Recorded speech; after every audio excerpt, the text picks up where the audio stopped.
예, 제가 독서천재가 된 홍대리를 쓰게 된 배경은 사실 이 친구 정일과의 만남이 결정적인 계기였어요. 그래서 처음에 만났을 때 제가 1년에 365권을 읽고 그 다음에 다시 또 만나서 우리가 어떤 이야기를 해보자 했는데 이 친구가 그 미션을 굉장히 잘 수행하고 왔습니다.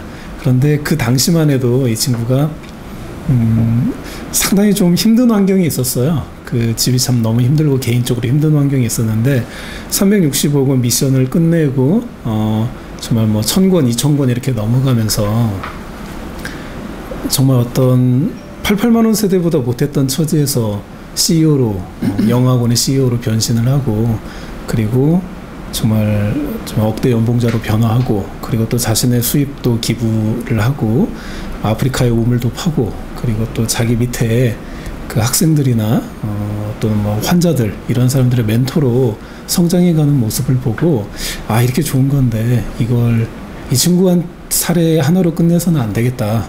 많은 독자들이 내가 1년 365권 독서를 통해서 내 삶을 변화시킬 수 있다라는 그런 정보를 좀 전달을 해주고 싶었어요. 그래서 이 책을 제가 기획을 하게 됐죠. 네네. 뭐 말씀하신 것처럼 이제 책 읽고 변화된 그런 경험이 있어서 저도 처음에 독서 시작하면서 막 되게 그 막 주위에서 막 이렇게 뭐라고 저항도 있고 뭐 책 뭐 읽어서 뭐 어쩌려고 책 읽어서 바보된 주위에 뭐 친척들 많이 있잖니 뭐 이런 얘기도 많이 이렇게 좀 들었지만은 실제로 이제 변화를 어느 정도 성장을 이뤄냈다고 이렇게 돼서 그런 거를 좀 알리고 또 그렇게 하고 싶어서 쓰게 되었습니다.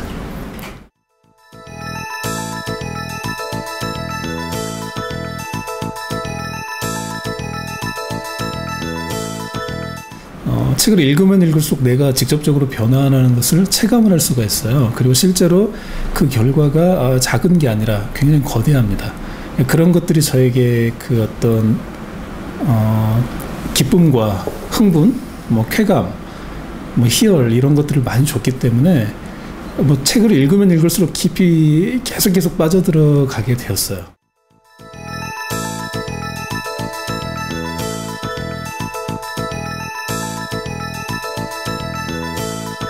독서는 사실 특히 샐러리맨들에게 있어서 독서는 사실 생존이에요. 생존이고 그렇기 때문에 진짜 거기에 모든 것을 거는 자세가 필요해요. 그러니까 좀 이렇게 말하면 어떻게 들릴지 모르겠어요. 그러니까 아침에 일어나서 1시간 이상 독서를 못 한다면 회사를 가는 것도 좀 늦추고 내가 그날 한 권의 책을 못 읽었다 그러면 잠자는 것도 좀 늦추고 이런 식의 좀 혁명적인 자세가 필요합니다. 책을 찾는 습관이 아니죠. 정말 이것은 뭐라고 표현해야 되나 정말 모든 것을 거는 각오가 있지 않고서는 자기를 변화시키는 그런 독서의 파워는 나오지 않는다라는 걸 말씀을 드리고 싶습니다. 책에서 이미 적어놓은 것처럼 우선순위 잡는 문제라 생각하는데요. 이제 책에서 나온 거랑 그 다음에 실제 예그 같은 거 얘기해드리면은 그래서 책에서 적어놓기는 이제 예를 들면 뭐 연애가 운동보다 더 좋은 분들은 하다가 헷갈렸는데 연애하느라고 나는 운동할 시간 없어요 뭐 이렇게 할 거고 운동이 더 좋은 사람은 나는 운동하느라 요즘에 여인 만날 시간이 없다고 이렇게 말할 거라고 그 우선순위 문제라고 생각을 해요.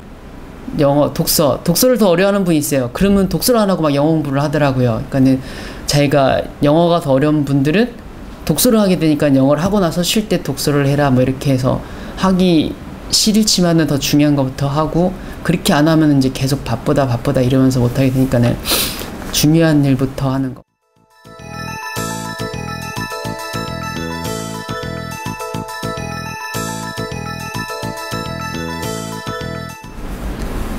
또 독서를 해야 된다고 들었는데 아직 전혀 책을 못 읽고 있는 분들이나 책 전혀 안 읽는데 읽으려나 그래서 그런 분들이나 책을 조금씩은 읽고 있는데 별로 변화가 없는 분들 그런 분들이 읽으시면은 좋을 것 같아요. 그런 분들 위주로 생각하면서 쓸 때도 작업할 때도 그런 어떤 가상의 인물이나 주위에 그런 정도 레벨에 있는 분들 생각하면서 썼거든요. 그런 분들이 읽으시면은 원래 의도에 맞겠지요. 네.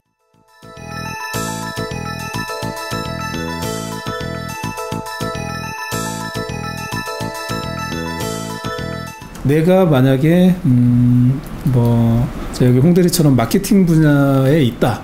그러면 마케팅의 세계적인 또는 뭐 한국 최고의 고수들이 쓴 책을 100권 정도를 읽는 거죠. 그러면은 거기서 어떤 게 나올 수 있냐면은 제가 표현하기로는 3000년의 내공. 최소한 한 권의 책을 최고의 전문가가 쓰려면은 그 사람의 경험이 20년에서 30년 정도 되니까 100명이면 크게 잡으면 3000년이 될 수 있는 거죠. 그렇게 하면 내가 내 분야에서 최고가 될 수 있는 겁니다. 그럼 내가 수신을 할 수 있겠고, 그 다음에 뭐 제가도 할 수 있겠죠. 그 다음 단계는 뭐냐? 슈퍼리딩이라는 건데, 이것은 그 1년 동안 365권의 책을 읽는 거예요. 그래서 그 성공자들에 대한 책, 근데 제가 말하는 성공은 아까 말했다시피 수신제가 지구 평천하를 이룩한 인물들입니다. 그런 걸 통해서 나의 사고방식을 바꾸는 거예요. 내가 그전에는 평범한 사람이었는데 이제는 성공자의 사고방식을 갖는 사람으로 변화가 되는 거죠. 그렇게 해서 내가 조직의 리더가 되고, 그러면서 우리 사회, 즉 우리 치국에 해당하는 우리나라에 어떤 영향력을 미치는 사람으로 변화하는 거죠. 그 다음에 이제 마지막에 평천하 개념으로 그레이트 리딩인데, 이것은 이제 인문고전을 읽는 독서를 말해요. 제가 제 전작 그 리딩으로 리더라에서 말한 그 독서법을 이야기하는데, 이것을 이제 내가 정말 지혜의 산삼이라고 표현할 수 있는 인문고전을 접함으로써 어떻게 하면 우리가 살고 있는 이 세상을 어떻게 하면 좀 더 인간적이고 아름다운 곳으로 변화시킬 수 있는가, 여기에 대한 질문을 하고 거기에 대한 답을 얻고 거기에 대한 어떤 실천법을 얻을 수 있는 그런 독서를 저는 이렇게 세 단계로 나누어서 이야기를 합니다. 네.